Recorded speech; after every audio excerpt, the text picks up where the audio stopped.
Today is Monday. I always mess that up. Today is Monday, the 14th of March, 2016, and this is the Q Podcast. Joining me today is Patrick Figueroa. What is going on, everybody? We also got Christian Alariaga. What up, what up? Guys, I normally start the show off with a lighthearted quip, maybe about something topical, but I want to get real serious today. All right. This is serious business. Let's hear it. I want to talk about daylight savings time. I want to talk about how no one has any idea why we do it. Maybe some people do.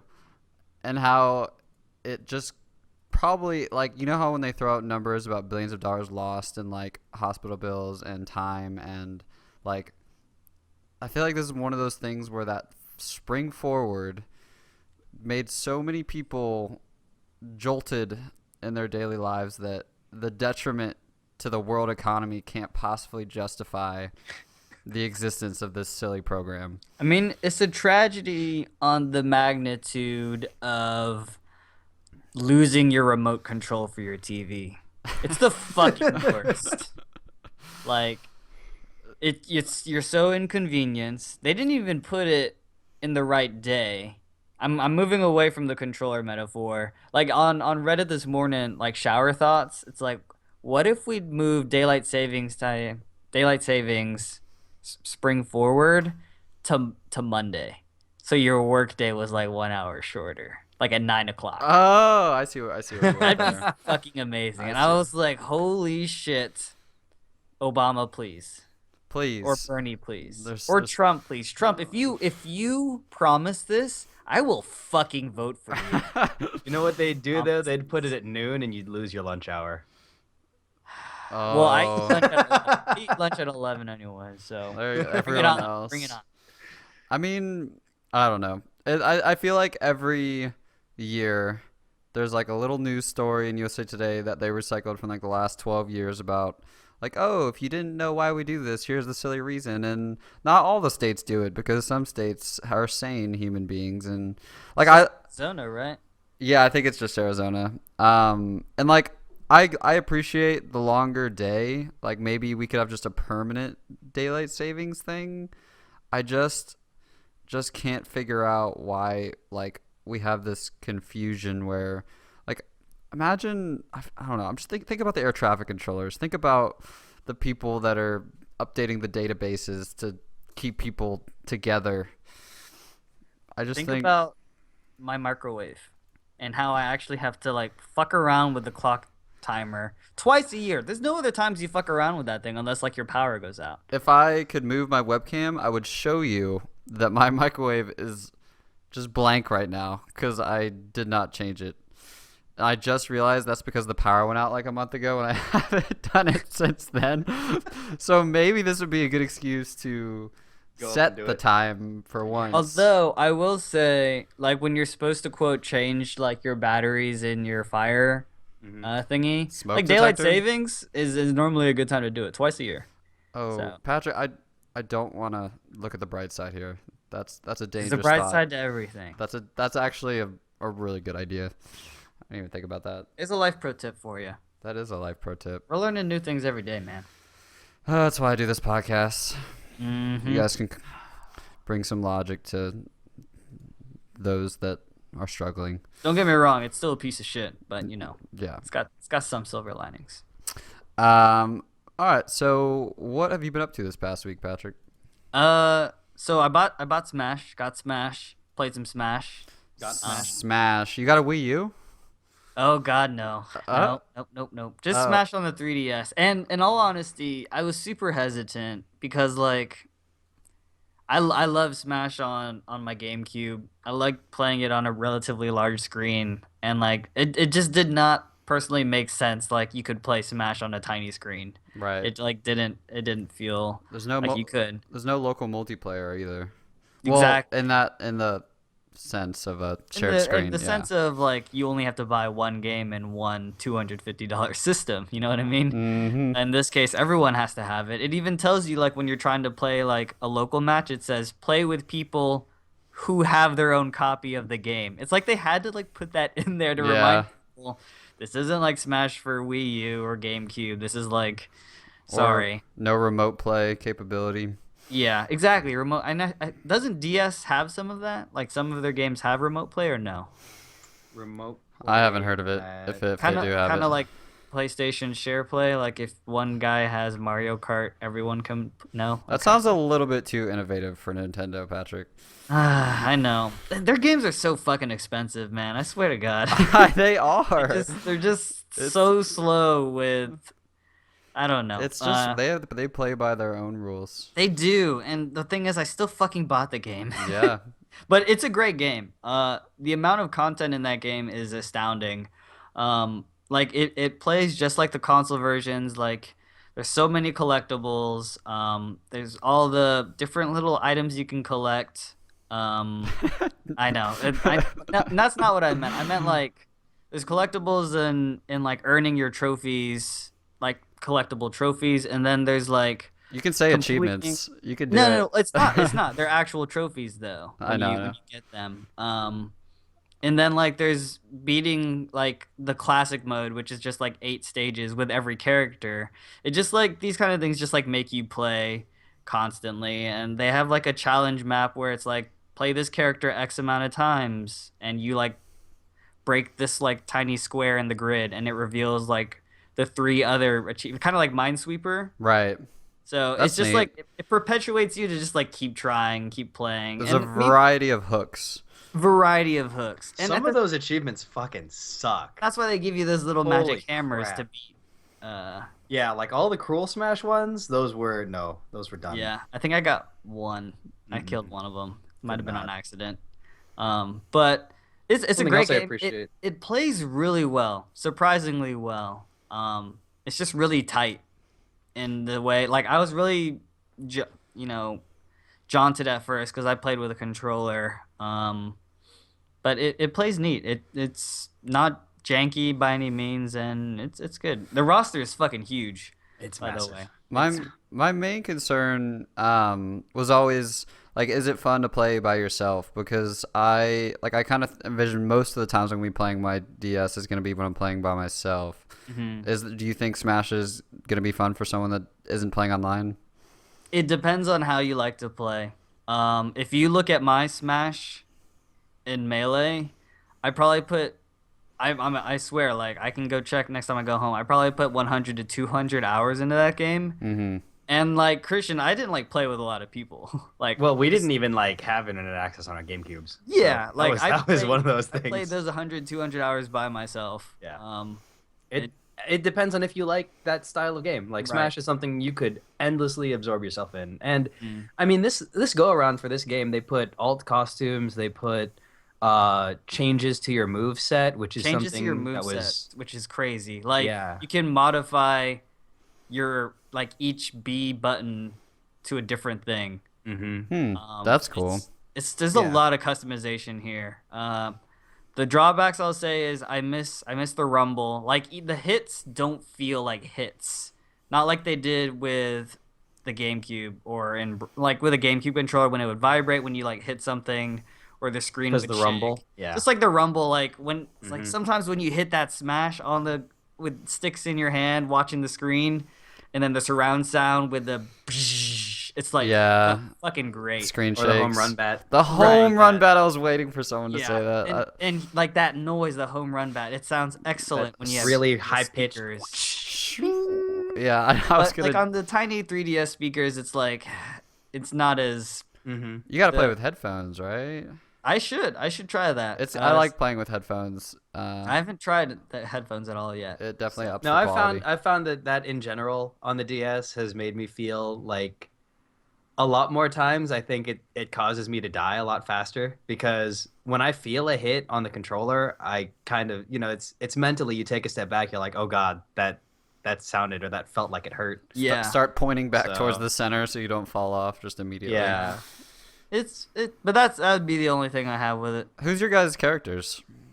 I'm a If you- Mario if man. you had to pick one, Mario. He is a I'm a Mario Mario man. man. I mean, Mine changes like every other weekend, but recently I've been favoring Bayonetta just because she's cheap. mm, Okay. Bayonetta is OP as fuck, dude. Nice. I was always Samus. or Samus. Nice. Samus. Now you have 2 flavors of Samus. You Oh do. really? Yeah. Yeah, you have Zero Suit, and then you've got the base Samus. You got her without her armor, wearing pumps, and then you got Pumps? the armor. And short shorts, if you pick that you costume. get the booty shorts if you want them. But oh my god, I think like Zero Suit was top tier for a while too. Gosh, keep redoing I their was roster, never old enough so. to like approach Smash in like a what is top tier way. I just knew I shouldn't play Jigglypuff. Was the Oh no, that's wrong. That now. was the consensus. Yeah, or Jigglypuff is Bowser. OP. Bowser's Well, in it. Yeah, dude, of course, he's been in it. That Oh was no, been he's in probably it. been in since Melee. Probably since. I really N64 was like the most Smash I played. I haven't really played much since There were like 8 characters. Now there's like 50. back in my day. It was Back simple. in your day. It was It is simple. definitely not simple anymore. Mm. So guys, have you guys ever had to use an Excel sheet for a video game? Yes. What game? League of Legends. Eve Online. Fair enough. Research. I had like item lists and strategy that I Oh built my for all God. my favorite characters. That's a smart way to keep track of your characters. Mm-hmm. I use a spreadsheet for a different reason to organize my characters in Fire Emblem. Are these your romances? They're romances. No way! I was kind of kidding. I am not kidding. I was supposed to be joking. Oh my god, Oh, guys! They're so. Are you creating love triangles and I am creating. all this? Oh my god! I am self-imposing all of this. Like, Is it too late You to need change to just your? pick up a copy of The Sims. oh my Is god! it too late to change your Nintendo ID to Cupid? Oh my god, I should. It's great. It is not near as like, so like every character in the game can technically talk to another character, Mm-hmm. or at least one of the opposite sex and a couple of the same sex. But like, I don't know, in the way like you open up these conversations is like them being next to each other in battle, and like when they tag team someone, they get little hearts next to them, and it like builds towards their relationship. So like when a battle's done, you check like the support page, and you can see like which ones have like developed a friendship, and you like hear them talk and they banter, and you're like, and you just like giggle, like you learn learn facets of personalities of your characters, and then you start like shipping Playing them. it? Like you start like, well, you treat her Oh like god, like who's your OTP? Who's your OTP? like dangerous type, but we can't leave this guy hanging. So I've got a spreadsheet. And That's I want to see brilliant. that later. I want I'm, to put I'm that. love it. matching them up, and I've married off my main character already, like straight up like committed, because it felt right. It felt I right. mean, is there a divorce? I don't think there's divorce. Is It like there- tells you like you can't. There's no That's too heavy for Nintendo, No bro. polygamy. no I polygamy. thought this was a Also modern too heavy age. for Nintendo. Nice. That's uh, awesome. it's that's fun. That's kind of what I want out of Fire Emblem when I play it. It's fucking cheesy as hell. Like this game is super fucking Japanese, dude. Yeah. Like there is a like you build your castle and you can like visit buildings in your castle. There is like a building specifically designed for like peeping on people in baths. What? You just like enter. It's like you enter to take a bath, and like 50% of the time it's empty. 25% of the time there's a guy. 25% of the time it's a girl, and then like they have like a little conversation saying like, "Hey, you're not supposed to be in here if you're the opposite sex," and then you get chased off and mini cutscene. Oh my god, And that that's it. is There's so no Japanese. there's no like plus 10. Man, this vitality. is so Japanese. It's I'm That's hilarious. But- That's great. but I check there every day just because I gotta unlock these little facets of personality. You know what I mean? Yeah. That's exactly what I'm calling. These relationships. I mean, you have like a duty for these people to flourish and be fulfilled in their partner. So you have to do all the Absolutely. research that you could possibly do. And I don't know. It's a good game. I'm 10 hours in, guys. I'm chugging along. I'm playing a lot. That's but slow for you. I know. I'm just kidding. Kidding. What is the 100? Because I saw the most frantic of tweet frenzied. And I don't- Yeah. Oh my god, your So- tweets. I don't The even know what that 100 is. Is the best worst show I've ever watched in my entire life. It's a CW show, so you already know where this is going. Okay. Was it better than Greek? I didn't watch Greek. That was my best worst show I've ever seen. Okay.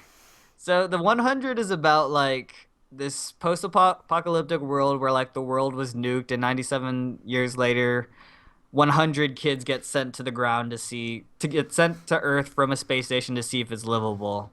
But it's not necessarily kids, right? It's like angsty teens. It's like angsty teenagers. Gotcha. It is CW. It is Yeah. so. These people are beautiful. They just bang, and they have so much angst, guys. Their angst, it cannot be checked. Where did you hear about this show? It's pretty popular, Because actually. Because the first half is so bad, the first half of the first season, but it picks up really fast. It, like all CW TV shows do. Would you say it goes 0 to 100? Oh God. Jesus. Oh. I like that. That was I liked good. it too. I mean, the story is fun. It's like The Walking Dead, and I call The Walking Dead like a fun, bad show because it doesn't necessarily go anywhere, but shit, it's fun to watch, man. And it's a show that I watch while I draw, while I play 3DS, and every once in a while I have to like put down the pen and the game because like holy shit's going down. Or holy shit, this guy's banging her. Or holy shit, they're still alive. Is Just there like any comparison to Hunger Games to be made? a little bit, I'm just but picturing. way more teenage angst. Okay. So much angst. Hunger Which is Game. pretty I bad, don't. 'cause It doesn't. Hunger Games was like Yeah, it teenage sounds like you angst. did not see the third Hunger Games movie. If you want to see some. I didn't because God, she was awful in the books in my mind. She was just like such a whiny. It was awful. But Yeah. there's a lot of people like that in this show too. It's like there are people I violently hate and want to die in a fire because like they're just the stupidest people. But it's really But bad. Isn't I it highly one of their most popular shows, though? I feel like the 100 has been pretty popular. It is popular because, like I said, the second half of the first season and season 2 were pretty phenomenal. But unless, I mean, Christian, you like CW, you watch Supernatural, Flash, and all that. So like you might be in it. Ben, do not watch this show. I'm Shit's don't not for you. don't worry about me. I'll be okay. It's I like Googled it and I was like, nope. no, it's bad. It's so good at the same time. Oh, it's funny. And then I finished Everybody's Gone to the Rapture. Yay. That game was incredible. That game was despairing. That game was. I gave it a lot of shit when I talked about it a week or two ago because like it is a walking simulator. But once the story started to reveal itself, and like you said, Ben, I turned on the subtitles and shit started making more sense. Yeah, it helps. But in all honesty, I do stand by that game. Like if I didn't have subtitles, not that I would have gotten more from it, but that game was so visually fantastic. Sometimes, like when I got caught reading the subtitles, I should have been just like absorbing the atmosphere with like all my lights off and a candle going. Yeah, you definitely have a choice there. Like, do you want to like live the aesthetic or like try and live one foot in each pond or whatever? Yeah, and I don't think it's any wrong way to do it, but sometimes I did feel like sometimes I wanted to take screenshots while the conversations were happening, and I was like, I fucking can't because of the subtitles. Because I just got like so encaptured. But that game is super dark. Like towards the end, when like when the first big reveal hits you, like what the planes were, I was like, fuck. Because then I remembered older stories that I found out, and then like they mentioned planes and like what planes? Nothing. And then you find out what the planes are, and then you find out what happens to Steven. And then you find out who you are and what you're doing. And that game, especially when you're just following the ball of light, and the ball of light just like suddenly stops and then just like starts buzzing around you. Like I just got shivers. Like I felt like it was around me for real. You know what I mean? It is a trip. That game is definitely a trip. And that lasts like 10 minutes. Yeah. It was insane. Like, oh my God. I just like lost. I don't think any game handles lighting better than that game. Yeah. Like the use of lighting to like evoke emotion, like combined with the score. And Score. honestly, like, and the story to me was just not what made that game special, which is where I see where you're coming from, where like if you understand less of the story, that doesn't necessarily like lessen the impact of the game by using subtitles or not using subtitles. Yeah. Which was No, weird very true. which is very weird because I've just like it just never even occurred to me that the story wouldn't be the most important thing I need to be focusing on, but by the end it does kind of feel that way. Mm-hmm. I didn't understand the story that well. I feel like I remember having to Google some stuff. I had to Google, and in all honesty, I kind of spoiled myself because I Googled the game not before, like while playing it, and then I didn't read like the big spoilers, but I read like who the characters were in context of each other, and that kind of helped. But sometimes it depends on how you value the delivery, like if you should have learned that through context or should reading wiki. But it's good. I just like if you just play that game as a graphics demo, I still think it's worth like $10, like because it's just it's gorgeous. It's that gorgeous. And I only got one fucking trophy. That's the biggest problem I had from it. Oh. It's for beating the goddamn game. Oh, Patrick. I was like, where are my trophies? That game is not about trophies. I know. No game is about trophies. Hard. Actually, that's not true. Those trophies are pretty tough. Yeah, they are. Cool. What'd you have going on, Ben? And I had another pretty busy week. I'm getting frustrated the lack of games I've been able to play, but I did manage to see some stuff. I watched Spotlight, the Oscar winning movie for Best Picture. It finally came on stream, and Nice. it was really good. Who's in it? Who stars? Mark Ruffalo, Rachel McAdam, and Michael Keaton. I like her. I like all three of those guys. Yeah, they were all fantastic. I think one thing that caught me a little bit off guard was that the movie focuses much more on like what it is to be an investigative journalist and how like that style of journalism is dying. They don't really talk about how it's dying in the movie, but it's important in the context of the movie that like with Twitter kind of taking over the world, there's not necessarily the funding for 6 months to a year to pay the salaries of 4 people to just research this obscure lead. Yeah. But it focused much more on the journalism aspect than the actual Catholic abuse scandal. The scandal. Which Did you like that? I did not. No, okay, that's wrong. At first I was like, I just wasn't prepared for it. I think that like a movie, it does the investigative journalism piece so well that it deserves like all the credit it's gotten and it deserves to be made. I think I still am waiting for a movie about the abuse scandal, and I think that it's something that's so hard to talk about that people won't make a movie about it for a long time. At least not something that high profile. Right. It's not like glamour. Like, ooh, I need to think of my choice of words. Like 9/11 is a horrible tragedy, but it definitely is something that people want to remember. It invokes a story that people want to see. Yeah, you want to honor the people that died. Like you want to, you want to like be patriotic. There's something about that, a child abuse scandal of that magnitude, that is just real icky from every angle. Well, in the same vein, they do have that series on right now that's about the O.J. Simpson trial, and that's something that left people with a lot of bitter feelings regardless. Yeah, Cuba Gooding's playing OJ. I haven't watched it, but People are loving that show. yeah. It's actually pretty good, but I mean, if we're talking about, controversial topics, I feel like that's also a pretty big one for its time. I guess I'm trying to think about like what type of controversies like capture the public, because like the O.J. Simpson trial was like the most hugely public. Yeah, it was like hugely popular. Like CNN, like someone was telling me at lunch today that the NBA finals were played picture in picture with the like the happenings of the case. Like that's how much it took over the network. And you have a high profile character who was once loved by people. Yeah. Like don't get me wrong, people don't hate priests, but like there's not a singular face that. No, there's not. Yeah. Yeah, so that was kind of my impressions of it. That I thought it was really good, but I'm still waiting for that movie. Right, because I feel like when you not I don't when I feel like, but from what I see on a lot of movies about like the hardships of people. I mean, I haven't seen 12 Years a Slave. And I do want to watch it eventually.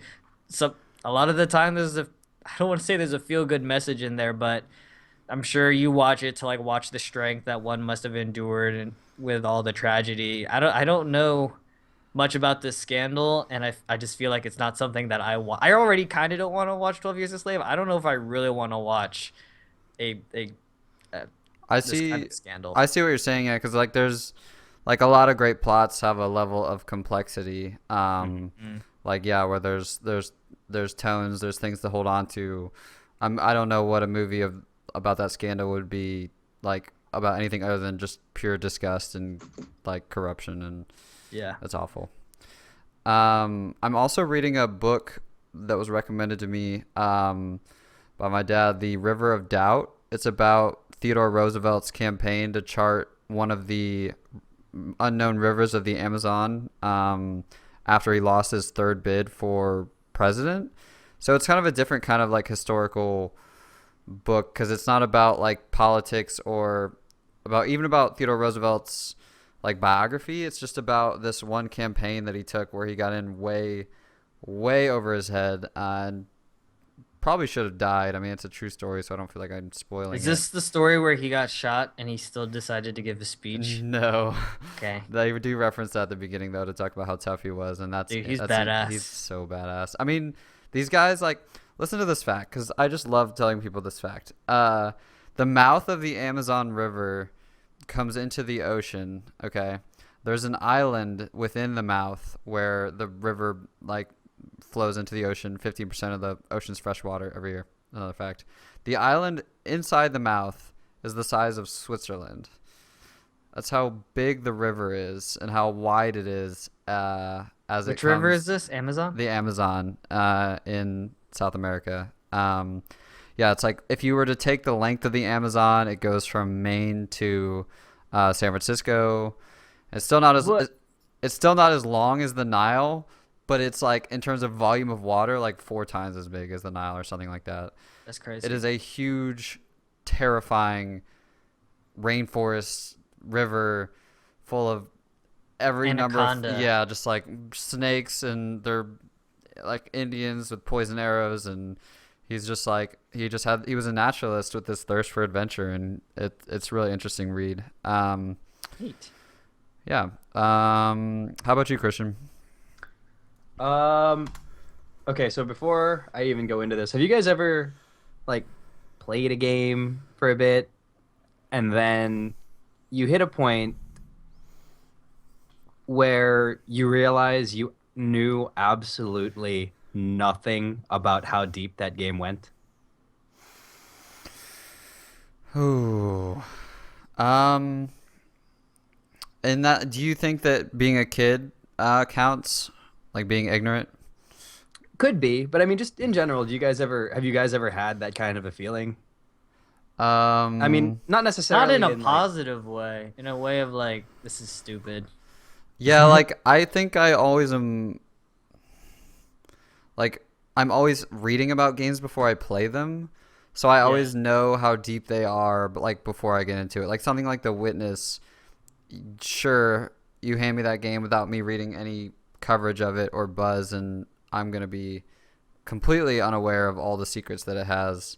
But it's been a long time. I mean, what comes to mind is things like Super Mario 64 or like just games I played as a kid just for the gameplay, but I didn't have books. Right. To like tell you about them.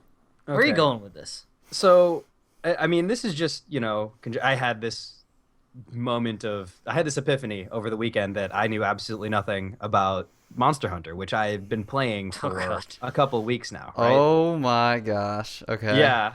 So, I went in and the entire the gameplay is based around this idea that you hunt monsters, you grab their parts, and you use them to make gear. All right. Just like real life. Right, exactly. I mean, I guess it's nuanced in that you've got like 14 different weapon types. Each of them has its own individual unique quirks that you have to get around to fight these monsters. But on top of that, there are skills for armor sets, and it just got super complex super fast because the way I went before is that I crafted a piece of armor, I checked its defense rating, and if it was better than what I had on before, that's what I used. And that's Naturally, not a bad way to go, that's right? what games have taught us. The higher the numbers, Yeah. the better. Right. So, I mean, now that I realize all of this, I actually had to look up a couple of tutorials and guides on YouTube. And I realized that sometimes in this game, it's better to forego your defense in terms of like, maybe I could take a couple more hits, but I'll have a stronger elemental based attack, which I can use to kill the monster faster, therefore taking less hits. Hmm.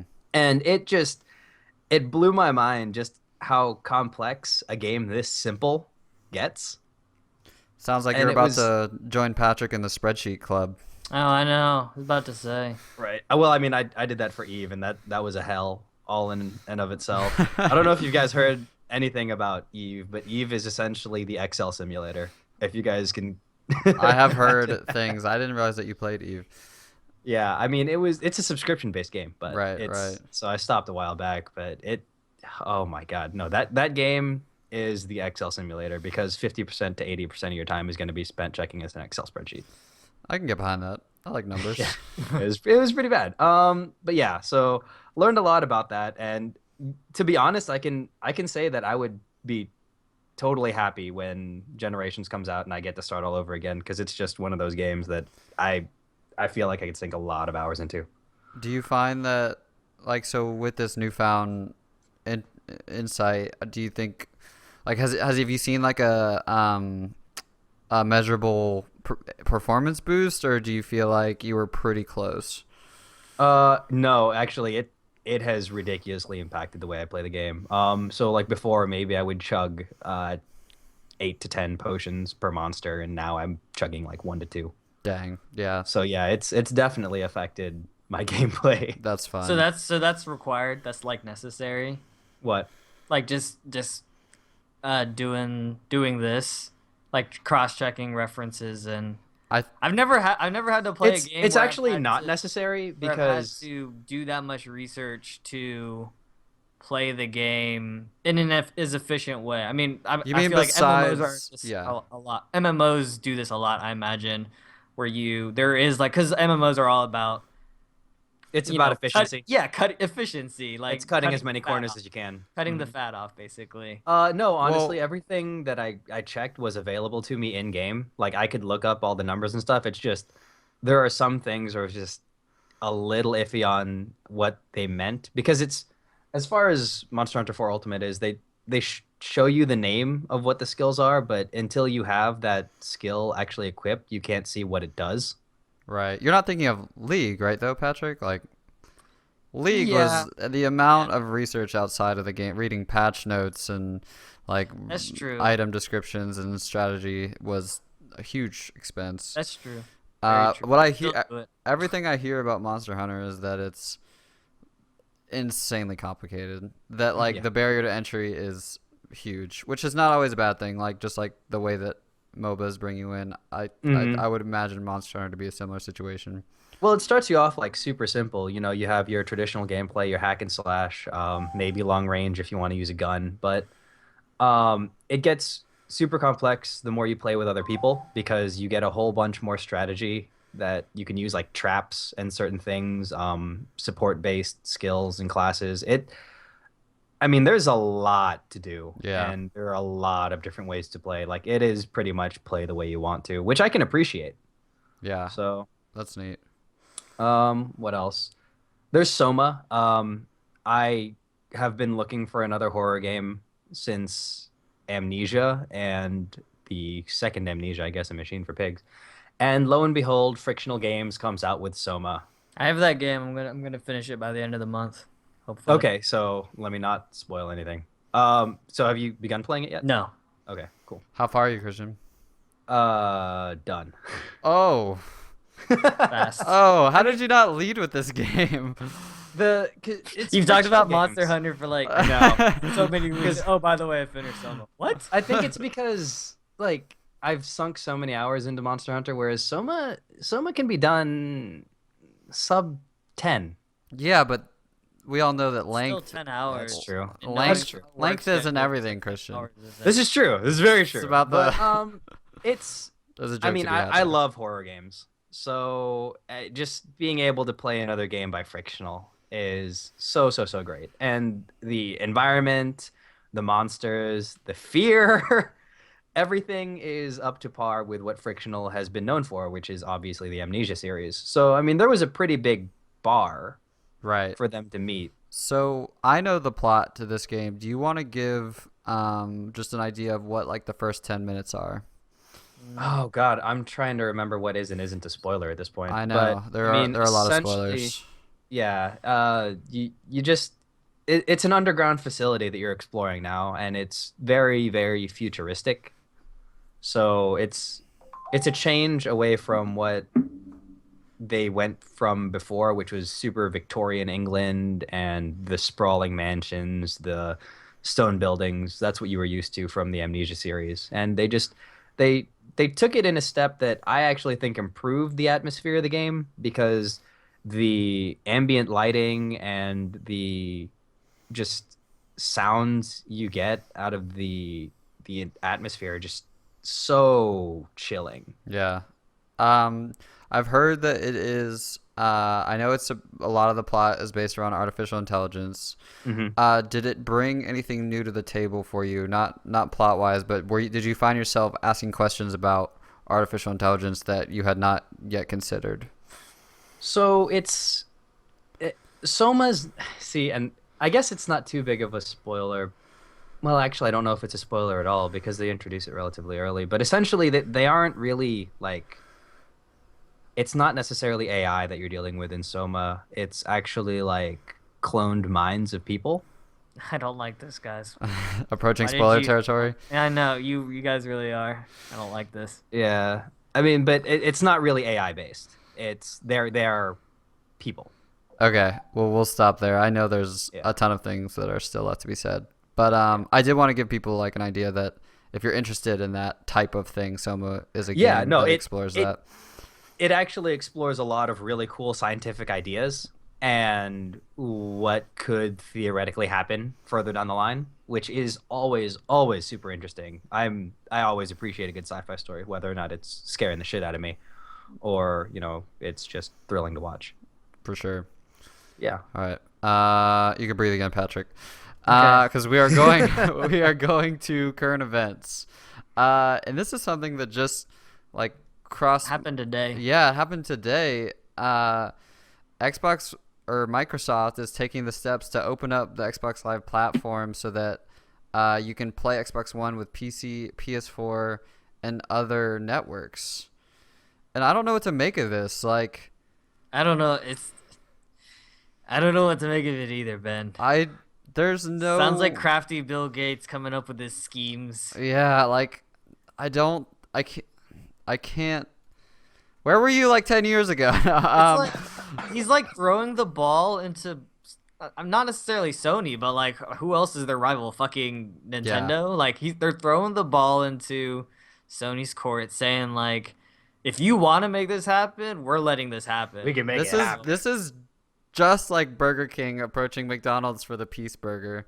It really is. This And is do you see? I Do you don't. see them say like Sony like saying yes or no? I can't see Sony agreeing to this. I don't. Me too. Sony, they're just like in such a position to say like we don't need that. This is That- like Microsoft is the gum on the bottom of Sony's shoe that won't scrape off. Yeah. They're just clinging to dear life. I mean, I'm totally exaggerating and hyping this up, but I mean, this is just something that the underdog does. Like, this is not an altruistic we just think gamers should play with their gamers and nothing should stop you from playing with your friends. No, like, this is 100% strategic. Yeah. This is kind of Microsoft being on life support at this Yeah, point. because if you like Halo, and you can play with your friends on PS4, like, you get an Xbox One. Like, I mean, that's not the only reason, but this can only benefit the underdog, in my Yeah. opinion. I mean, yeah, I guess, but at the same vein, you could say, hey, if you want to play it with your friends on PS4, just get yourself a PS4. Odds are he already fucking has one because they're killing him so goddamn much. I'm kidding. Yeah, I don't see him taking the bait. I don't either. But I mean, even if they did allow this, right? That means they would have to allow those games on the other platform. No, you don't. No, it would just be the games that are available on both Like platforms. Rocket League, maybe Rocket League is their. Oh, for the games that are already there. Yeah, I Call mean, like it could be like the Division. Like, Mhm. if I had an Xbox One, I could play Division with you on PC, Christian. If Ubisoft supported it, that's kind of what we're talking about. I mean, yeah. At this point, I feel like it's not. Yeah, you're right, Ben. Well, What? I mean, You're what- right. I'm right about a premise. lot of things, Christian. What specifically am I right about here? it's holding up the white flag. Yeah. It's extending the olive branch when you realize that, oh, I kind of backed myself into a corner. Yeah, like they you can believe they had no qualms about this when the 360 was king of the hill. Right. But yeah, we'll see. It's pretty early in the announcement, so I'm excited to see if We'll see the reactions. Shuhei tweets something or something. He'll just tweet smiley faces. Yeah, dead silence is actually like what I keep- expect. Keep your Master Chiefs and Fables. Yeah, Fable got canceled. I know. Yeah. It's their news. Oh, well, let's just jump to that news story then. Fable Legends has been canceled and the studio has been shut down. Microsoft shut down 2 of their studios, Lionshead and Press Play. What did Press Play make? What did they? It was a good game. I can't remember what it was. Something. Max the Curse of the Brotherhood, which I played. It was a free game of the month, and it was a solid little indie. Yeah, I mean, I think everyone hated what they saw of Fable every time they showed off the game, and people have been disappointed in that series since Fable 2. I've never played one, so I can't. It's been a recurring disappointment. Yeah. The very first Fable was actually pretty fun. Like I appreciated it because it was the first game that took a step in really choosing whatever the hell you wanted to do in terms of your storyline. Right. Like, do I want to be a dick? Sure, I'll be a dick. I think they did. Yeah, we're one of the innovators of being evil as an option. Morality. Yeah. Leaders. It's always sad to see when studios get shut down. Hopefully, Yeah, there's people losing jobs, Yeah. unused assets. unused. Yeah. I never think about that too. I mean, there are. I mean, they've got like models and stuff, And and storyboards. they Yeah. showed they showcased a game. Yeah, I mean that game had to have been 75% done too. They had like a working demo, didn't they? Oh yeah. I think there was a beta. Like, Yeah. actually, I know there was an alpha. Yeah. There's not much else to say, but hopefully they land on their feet. Mm-hmm. We got some new trailers this week. Yes. Why don't you, I did not get a chance to watch the Civil War trailer. Do you guys want to talk about that? You didn't get a chance to watch it. So I'm sick of. Okay. You're sick of comic book movies. Yeah. yeah, no, and in all honesty, Civil War Cap movies are pretty good. The Cap movies are the best like sequels that they've had ever. Like every other sequel has sucked ass. I'm sorry, not sucked ass, but like has been fairly forgettable. Yeah. The well, Iron Man sequels sucked. Iron Man sequel sucked. Thor They blew. sequel sucked. The first Thor sucked. Let's be First clear. Thor sucked. Avengers sequel was just it was okay. Like you're not gonna have a bad time, but you're gonna forget about it. With my time that I've spent since seeing the Avengers sequel, I'm pretty disappointed with it. Just based on the fact of how much I really did enjoy that first Avengers. Mm-hmm. But Captain America 2 is better than the first Captain America. Cap 2 is fantastic, and the most. And of the team is that's in returning. part. Didn't they change like a few members on staff? Like, didn't they have a new choreographer for the fights? Because the fights were astounding. Yeah, I think so. I think they made use of the Cap shield more as like a weapon, which is like what people wanted to see. Mm-hmm. I mean, the Russo brothers are back to direct Cap 3, and I mean it's honestly it's Avengers 2.5. Yeah, I That's got the feel 25. from every single trailer that they've shown. It's not a Cap movie. This is Avengers They're Civil people. War. It's They're all not Cap. fighting. It's more fighting. It's more monologues. And what I'll give what's cool about this um, is that we've seen these characters in all these movies, and it's a roll of the dice if we're gonna buy whether or not they're actually gonna like the reason they're fighting each other is like believable by any means. But watching Cap and Tony actually like stare each other down and like with hate is pretty neat. It's pretty neat. I keep hearing about this dynamic. Spider-Man reveal. It was The internet exploded. yeah. They As, really did. as it's wont to do. Um, Was it I was it I didn't- cheesy? Why did the internet explode? I didn't I even. thought it was cheesy. As It hell. was very cheesy. I thought the costume didn't look good.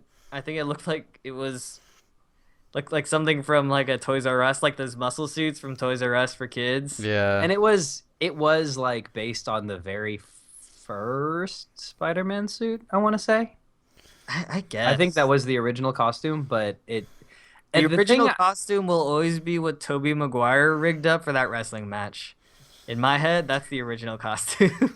Yeah. the thing I didn't like is if you saw the overlay they did of the actor who is playing Spider-Man, where like they pretty much put the mask over his face and the eyes are way too freaking far apart. But what bugged me was the CGI on the eyes of the mask. That bugged the hell out of me. There's for some reason. CGI on the eyes of the mask. I thought people liked that. The same reason they like Deadpool having CGI eyes. Right. So they 'cause took it showcases a note from Deadpool's emotion book. Mhm. versus like the old Spider-Man movies. Like it was just like the triangles on his eyes, right? Yeah. Like Yeah. I don't- All right. well- Well, let's also talk about the Game of Thrones season 6 trailer. what do you think, Ben? You're fresh off it. I thought that my first inclination was, holy shit, they have no direction. Like, they've lost the path that the book set, and I really, really hope they don't just have these people wandering around moping for an entire season, just unsure of what to do with the plot because they don't want to step on George R. R. Martin's toes.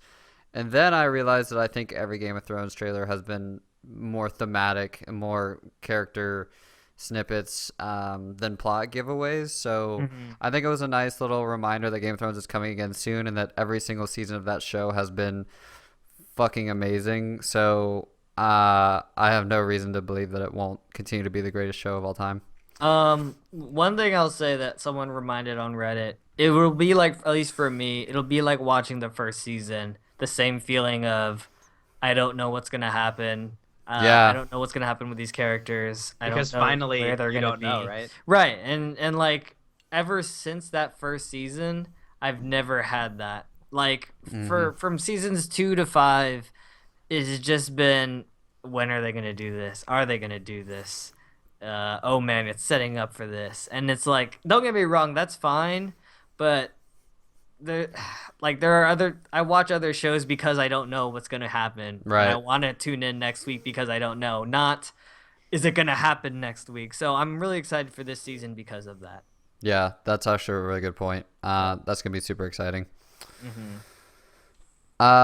Overwatch got its release date and some pricing information. May 24th, available to everyone. Yeah, I don't know. There's not a ton to this news story. Just that this Nope. is me and Christian's most anticipated game of 2016. Oh my god, I'm so fucking Yeah. ready. So the shout out is real. Shout out. With Have you that, pre-purchased it, Ben? I have not. I do I- not pre-purchase. Oh god, I'm so debating it. Just to get into that beta. I Just 'cause will- I could get it that much. Oh, I would do it. I'll do it when the beta comes out. Yeah, I would do it to get into the beta. J.K. Simmons cast in the new Justice League movie to play Commissioner Gordon. Yeah, just another shout out. I just think it's cool because he played Jonah Jameson in Spider-Man movies, and honestly, he was like one of the best parts of that movie. Yeah. That trilogy, he was just like so memorable. J.K. Simmons is so likable. He just has like that aura, like the Yeah. farmer commercial guy, and Yes. I love J.J. that. Jameson. I love that. He if he wants to get dramatic, he can get super dramatic. I just think it's neat that, and it's weird that, like, what role is he gonna play in Justice League for real when you're like juggling Ben Affleck, uh, Khal Drogo? I just don't. Is he gonna be there for like 10 minutes and then 3 years later we're gonna see him in a standalone Batman movie? I don't know. Is he signing a contract for multiple movies? I don't know. Yeah. It's just cool that he's getting work. He's gonna be seen on the big screen again in a superhero movie. And honestly, I thought Gary Oldman killed that character, but I'm open for reinterpretations. Yeah, I was actually a really big fan of the Gary Oldman. Gary Oldman, fantastic in just about every fucking thing. So This is true. This is very true. yeah. Yeah, the one thing I will say is that it could be a little bit awkward when the movie gets canceled because Batman vs Superman bombed. But I can leave right now. we don't. We can stop this podcast. I I just- can stop this podcast right now if you say one more bad. Moving on. Everything Patrick loves on TV gets renewed. I didn't. CW what- renewed all their shit. what, Supergirl got renewed. Everything is fantastic in the world. Was this what, like a IGN headline? Everything Patrick loves on TV gets renewed. It's actually on the Wall Street Journal, Ben. So Oh. no, there you go. How No. how partisan of you. But no, um, it's I'm excited. No, that's neat. I was trying to interrupt you. So what exactly got renewed? Arrow, Legends of Tomorrow, Flash, Supernatural, iZombie, Vampire Diaries, all of CW shows got. We're gonna see them again next year. CW is feeling good right now. CW on fire. has got their. They are on fire. They have their Tumblr following, and like, they will do anything for their TV shows. They don't offer a stream service yet, do they? Some weird version called CWC, I think, but nothing like. To be fair, though, all of their shows you could watch off of their website. Yeah, For and it's free. basic cable too. CW's a part of basic. Oh yeah, they But if- are. CW's But if you're not part of if you're not a fan of catching it on those like time slots, you could just go onto the basic. website. I think you can, because I think you can if you wanted to. Okay. Because that's how I watch them. I just watch them on the website. Yeah,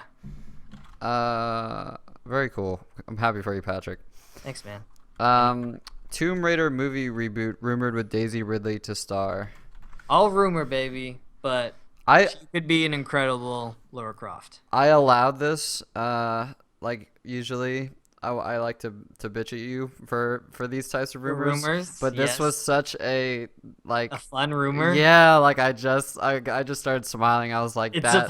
supposed to be more based on like the reboot video game in 2013, I think. Right. Yeah. Yeah. So I fuck with that. That So super gritty, yeah. she's super gritty. So perfect in that role.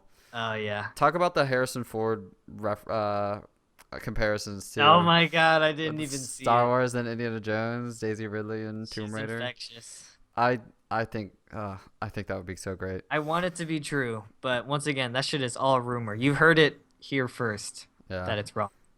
That's great. LOL streamers versus League of Legends streamers versus Imagine Dragons.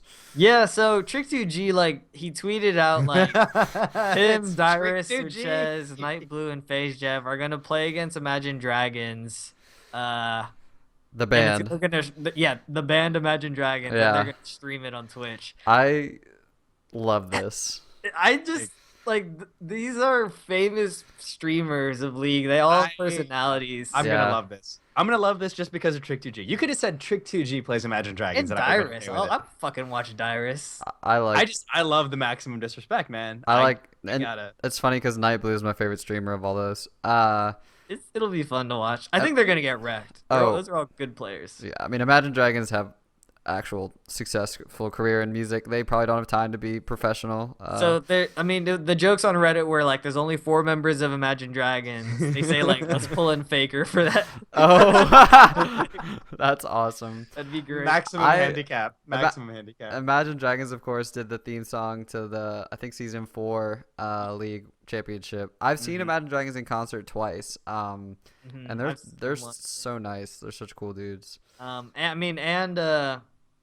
mean, they love the game. Yeah. And like people don't know that Warriors, that's the song we're referring to, was like made for League, but it's still a catchy song. It stands on its own. I mean, it was played on the radio. Yeah, it's great. So And then the last piece of news I want to cover is Mark Hamill, and that's This is me. Okay, go for it. Yeah, so Mark Hamill and Kevin Conroy, the original voices for Batman and Joker in the animated series, they're gonna return to voice acting. They've always said they're gonna retire. They've retired their voices, and they really said the last Arkham Knight game was their last thing. But Mark Hamill has gone on record saying like, "I will come back for a Killing Joke adaptation," and the Killing Joke is Batman and Joker's most iconic story. Like their face off, it really is a chilling book. Like even on the cover, Tim Burton says like this is one of his favorite books that he's ever picked up and read. It's fantastic. So it's getting an animated adaptation, and I don't know. I'm super psyched for it. It's honestly like one of the best Batman stories and Joker stories you'll ever read, and you'll learn so much about the complexity and how fucking tragic their circle of their cat and mouse game is, and it's so good. I'm definitely gonna watch this. It's so good. I think and it's actually not like inconsequential that Mark Hamill and Kevin Conroy are coming back to be in it. Like, yeah, you can roll your eyes, but you're retired, post-retired, but like that, I don't think that is to be taken lightly. I think that is super neat. I just got chills thinking about the ending. The ending's so good. Is there a like iconic Harley Quinn? It's not that girl that does it now, is it? Or T something? What's her name? Who? She does like My Little Tara Strong. Yeah, Tara Strong. Is she Hillary or Hillary?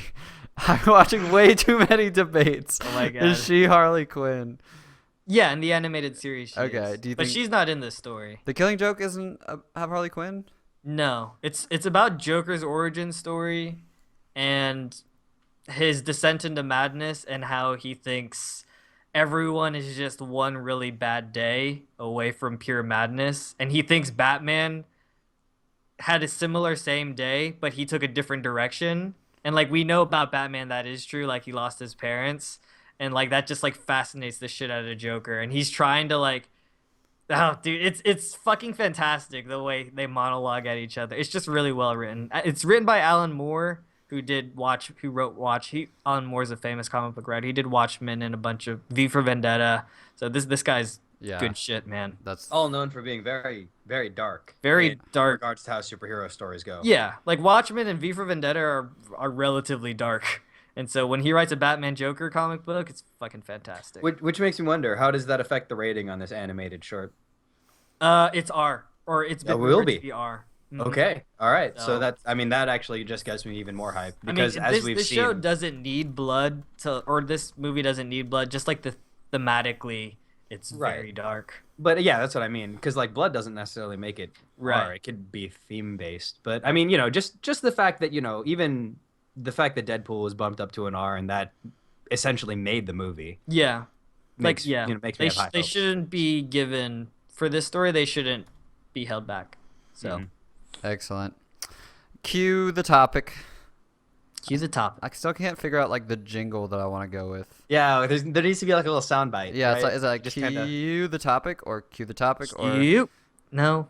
Cue the topic. Topic. Coming soon. Time to cue the topic. Or you can have like a little like MIDI tone that you play. Cue. I'm trying to think of like something like a game show host, like where he says like "Show me H" or "Cue the topic." Give him I don't know. Well, it's a work in progress.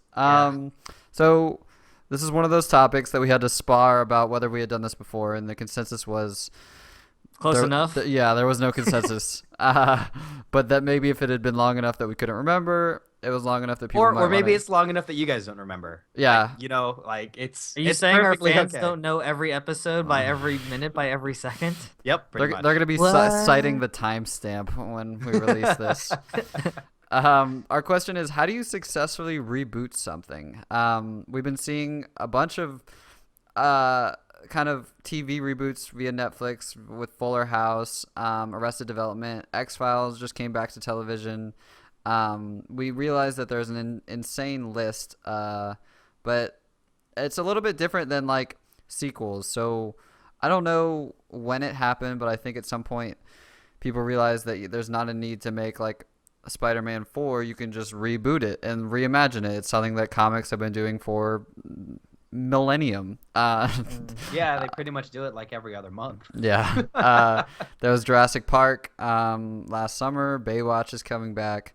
And I don't know. Some people get frustrated. Like people who are outcried over Ghostbusters tarnishing the Ghostbuster name. So I want to talk about like when we appreciate reboots, what makes for a good or successful reboot? What are things to avoid? Like I'm talking in terms of callbacks, using new actors. How far do you depart from the original material? So I'll start with a reason Fox keeps rebooting Fantastic Four and Spider-Man is because of their movie rights problem, where they need to release a movie every X years or else they lose the rights back to the original owners.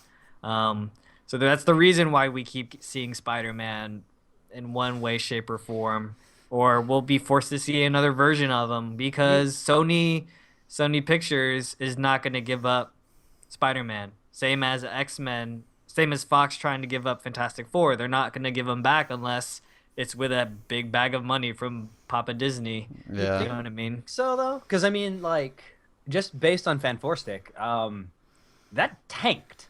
Yeah, but they'll fucking try again before they give that money back. Did they even back. get a return on investment for Dude, that? fuck no, but the money they could probably get with selling it back or maybe giving it to another competent director, I bet you they're not going to give it back unless Disney really wants to make that movie, which they don't need to. No. Like, they're not going to just give it back. I'm torn on this one because I could see us getting Spider-Man movies from till like we just start weeping in the streets, but Fantastic Four is not quite Spider-Man. Like, I don't. Right. I guess they did make a sequel to the first one, so the first one must have made money. I think the first one did make some money. Yeah, I think we're definitely talking about how you unsuccessfully reboot something, and I think that's right. So, like, how much time is a good amount of time to pass before a reboot is socially acceptable by us? I'm gonna give it I'll answer my own question. I'm gonna say a generation. Yes. Like you watched it as a kid, then the reboot comes out, so you can show it to your kids. Like 20 years. Yeah, like 8 years old to 28. That's my comfort zone. I think that's probably a little bit longer than some people would prefer. But to me, that's like the amount of time before I start to question whether I'm losing out on new content because of the and reboot. so it's like seeing Harrison Ford as Han Solo in the 80s versus seeing him in 2015, right? Yeah. Right. Compare that to seeing like I don't know, and it sucks that I just used an example with the same actor, but like I don't remember the difference between Batman Forever and Batman and Robin, but watching Val Kilmer turn into George Clooney in X amount of years, or even Christian Bale turn into Ben Affleck in 3-4 years. That was not a ton of time, and I don't think Yeah. it was a ton of time between George Clooney and Christian Bale either. It was probably like 6 or 7 years. Mm-hmm. Yeah, I mean, I think that when you reboot something, for me, I just like a departure in as many ways as possible, whether it be time, whether it be tone. Like, I think part of the reason I think Dark Knight series trilogy got away with being so recent is because of how drastically different the tone was. It might have been a different movie. And I think if you can make that work, you're kind of not exploiting the source material. Mm-hmm. Like like I don't like. Sometimes you see the trailer and you can just like taste the exploitation. Like, I don't know. I think I think Fuller House is a good example of fan The service. Ghostbusters one? I don't The think that's Ghostbusters. exploitative. Yeah, the Ghostbusters, I can't see what they're bringing that is not like maybe warrants even calling it a Ghostbusters movie. Honestly, just from what I saw, even when you look at some of these reboots, it also needs to be completely unique in ways. Because I mean, just after watching that Ghostbusters trailer, it almost felt like they went frame by frame or scene by scene from the original, just based on of what they showed. Yeah. And I know that's not like completely indicative of the whole movie, but it just had that feel like, yeah, you can call back to the movie, but to have something look like it could have passed as that original movie way back then because everything looks so similar. Let me play devil's advocate here, and let's talk about Star Wars, because it kind of was A New Hope It did. / It did Return of the follow. Jedi in terms of followed like the issue. even feeling visually. It felt like the original movies, but we ate it up, fucking ate it up like Chinese I takeout. I would say that I would not define that as a reboot because it was a sequential sequel. Okay, Like I guess when I say reboot, I don't mean bringing back yeah, like an old IP. I mean remaking it Okay. for a new generation or like a new audience. And that is a tricky one because yeah, because then Ghostbusters doesn't really fall into that. Well, it doesn't because their trailer kind of makes it ambiguous, and of course it's been rumored that Dan Aykroyd, Ernie something, Winston's coming back. Dan Aykroyd's supposed to be coming back, just for like cameos. yeah. But like the continuity is still there. Yeah, and I guess you're right because I think I would have to rethink that definition because I definitely think Fuller House and Arrested Development are reboots. No, I guess they're not. Because yeah, I don't know. It's weird because with this reboot, I am thinking of it as a time thing, as in like this project was done, and then And we then were they brought like, it you know back. what's a good fucking idea? Let's bring it back to like this new age. Right. And however way they shape it or form, that's fine. But reboot, I mean, and we talked about this beforehand. Like, do we count localizations as reboots? Is hard to say. Let the right one in, let me in. Dragon Tattoo. Well, we could go between Spider-Man and Amazing Spider-Man. Yeah, 'cause those I are feel like the that most counts. clear-cut Right. reboots Mhm. of our. But like Baywatch, like that's got to be a reboot. But I bet like the Hoff makes like a cameo, but that's Pamela Anderson. yeah, But Dread. you know who's in it? Alexandra Daddario. yeah. No I doubt. mean, I'm gonna watch. The Planet of the Apes, I guess. yeah, like I just We're getting away from what makes the difference between what makes it successful and our definition. Well, Yeah. I It's mean, I tough. feel like we have to define it first before we come to whether or not something is successful in that regard. let's make it the strictest definition. Let's make it the Spider-Mans, the Planet of the Apes, telling the exact same story, again. I don't think Planet of the Apes does that though. I didn't see Planet of the Apes because I didn't like the CGI apes. It's not that. It's the origin story of Okay. how it happened. Hulk. I think it's totally different. I guess there's So Hulk. I feel like they've done the origin story before. Didn't they just do it when he was on the planet? Like they didn't talk about like the first ape and how that ape inspired revolutions of other apes and how Yeah. they took over New York. I think you're Those right. movies are awesome. The original was awesome. I hadn't seen the original. I just watched the new ones. Oh God, Patrick. I'm probably gonna be disappointed when I watch the old ones. No, you're Yeah, I not. was about to say. It's absurdly charming. The originals are.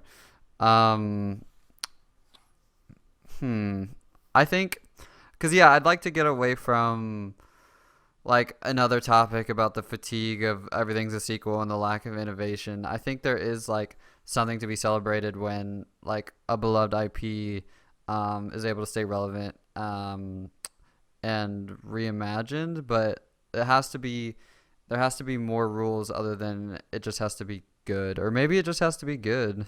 Honestly, it comes down to the writing team. Obviously, the directors and actors too, but like, the writers are the ones who are handling the IP, right? So Right. like, whether or not they deliver a good or shitty story, I don't care if George Clooney is in it. and he plays a great Batman. Like if he's running around in bat nipples and has the bat credit card, it's a piece of shit movie. So like Yeah. so like I do think it has to go with a lot of the writing and how the IP is handled, and then the directors, I feel like they have to recraft the hints of the original, but also developing it on their own.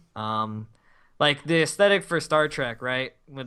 Like it's you can see it in the old one, but it's been modernized by J.J. Abrams. Yeah. And we find that very charming. Yeah. Fantastic. And I think that comes down to like giving it the time to breathe, because Mhm. like Call of Duty, like the last two Call of Duties have been on their own fantastic video games, but like you just can't make tell the same story in the same style too many times in a row. And I feel like it's easier to compare video games because movies are typically not on like a 1 year cycle of Right. they're not franchised in the same type of way. But I do think time is the only constant for me personally, on what makes for a good reboot. What's a reboot that y'all have loved that's fairly recent? Are we Batman. going? Batman. It's got to be Batman. The Dark Knight. Yeah. Clooney to Bale. Yeah. I mean, I liked the Clooney ones as a kid. I would not like them now, but I count The Dark Knight as one of the better movies. great trilogy. Yeah, one of the better movies. It's Yeah. just a great movie. It has to be the superhero movies. Like honestly, from those original Batmans to the Christian Bale Batman were spectacular. And I really did appreciate the Amazing Spider-Man in regards to the original Spider-Man, or I guess the Tobey Maguire Spider-Man. I really like Toby though. Toby's But- the worst. No, but this is Tell because me I one watched actor this who should not be allowed to be a superhero, and I will tell you Tobey Maguire. Ugh. This it's just remember when he's throwing out the web for the first time and he like does the peace sign and goes forward with his hands. No, Patrick, Dude, that was because the I best blocked it fucking out. scene in the goddamn movie. I blocked it I out. couldn't get past. I actually couldn't remember that because of him crying for the first, actually all three movies. So It's okay. Andrew Garfield cries in his movies too. right, but at least he balances it out with funny quips like actual Spider-Man, not crying more. Yeah, What was the horror movie that we watched, Patrick? with It's not the Evil Dead, is it? the Evil Dead reboot. That's the reboot that we watched. Yeah, That yeah. was fantastic. Oh yeah. That was so good. Oh yeah. That by the way I mean I've talked about the Evil Dead. This is nothing like the original movie. Yeah. The I feel Evil like Dead we nailed reboot that is a topic. straight fucking horror movie. The original Evil Dead is a campy shitfest of Yeah. of camp and ridiculous It's puppetry. It's like, God, what's that one game? Fuck.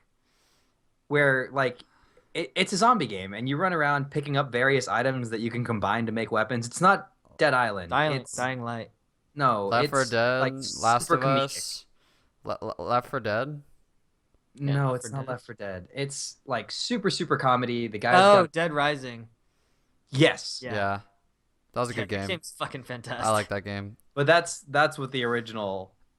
If I Um, can be reminded of something. I also really like the Texas Chainsaw Massacre. Maybe I just like horror movie reboots. The Pink Panther. Anyone? Just kidding. That movie was awful. I don't think we ever really covered the main Q topic. How do you How do you successfully successfully reboot reboot something? something? No, I mean I think it's Be a gift. you get a writing team behind it that will take care of it. Respect the IP and respect your customers' time. Mhm. They don't need to see it every year. Unless you're tied down by a copyright that you want to keep, in which case you're going to shovel it down our throats anyway. Guys, the best reboot of this year is gonna be Batman v Superman. How is that a reboot? it's a reboot. Because Ben Affleck is taking the cowl. I mean, technically Henry Is- Cavill took the cape, but Ben Affleck's taking the cowl. Isn't it more of a sequel now, though? He's taking the cowl, Christian. I really do think that movie's gonna be so bad. God. Like I I'm still like, can't let- actively support Ben Affleck as Batman. I but we'll just have to see think how that goes. it's time for me to be honest with you, Patrick. And I think that I don't want you to get the impression that I'm antagonizing you, because I am antagonizing you, but I just have zero faith in that movie being anything other than a giant flaming trash heap. The movie's gonna be awesome, man. You go watch your priest having sex with boys movie. There's so much more. I will. All right. Thank you everyone so much for listening. Check out the audio for the queue every Monday. Please leave us feedback on iTunes. You can find the archive on freebrunchgaming.com, at fig_TV, at cmonkey2eyes, and at freebrunch on Twitter. Please send Patrick all your tweets, ensuring him that life will not end when that movie crashes and burns. Never mind. No more preach jokes and sex with boys. Farewell, everyone. Bye, guys. Oh God, peace.